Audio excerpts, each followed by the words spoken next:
I had a period where I was just tired, I was overwhelmed, and truly I had no one to blame but myself. But along the way, I learned some hacks that helped me to simplify my life. And if you're overwhelmed or feeling tired, please stay tuned and watch how I share with you 5 proven hacks to simplify your life.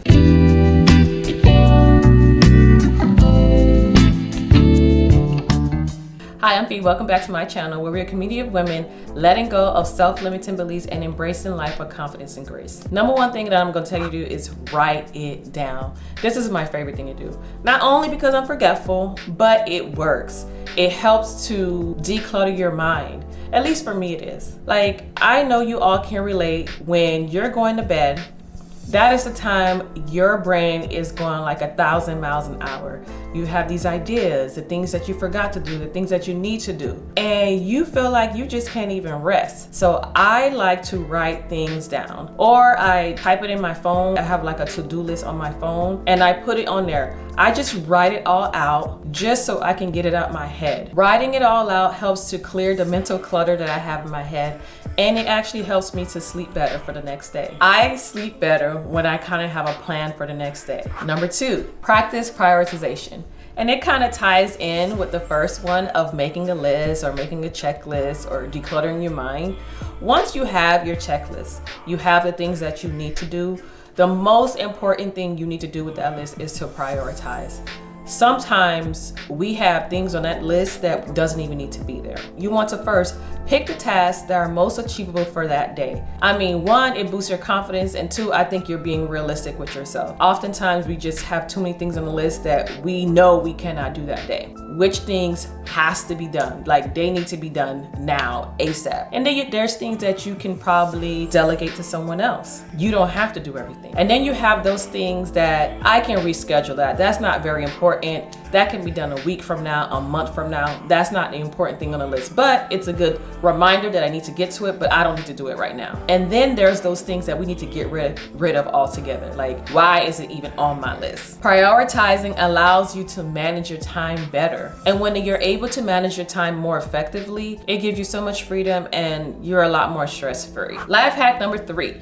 Organize your space. If you're like me, my environment is a direct reflection of how I am feeling. And if my space is chaotic, usually my mind is chaotic. So when I want to get away from that, like chaotic or just too much things going on, I start to declutter my space because I feel like that helps it, that feeds it.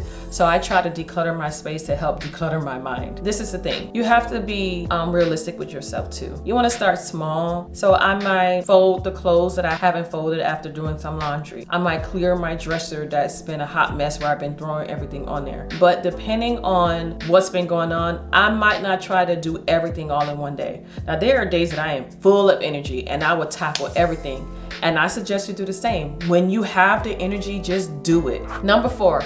Carve out alone time. And this alone time is great if you're using it to reflect and recharge. This means meditating, praying, or just sitting like quietly somewhere. You're not distracted by everything around the world. You're just kind of focused on you at that time. This is a time that you can, seek peace and clarity. This can easily be incorporated in your daily life because it doesn't take much. It can be 5, 10, 15 minutes. It can be done when you wake up in the morning, or it can be done at night before you go to bed. And this is also a good time for you to carve out time to practice gratitude. Practicing gratitude helps to shift your perspective and to have a better outlook on life. When you're more grateful about the things you do have instead of focusing on things that you don't, it helps to shift your perspective. A good practice of gratitude is to journal your day, what went well, any joyous occasion that happened that day. And it's also good to, when you're in those bad moments, to go back and read those days that were great or you were grateful for. And the last one, number 5, is to include daily self-care. Self-care is not treating yourself. It's about nurturing your mind, your body, and spirit in ways that promote long-term well-being. It's the little daily practices that help you maintain balance. These routines or practices can be unique to you.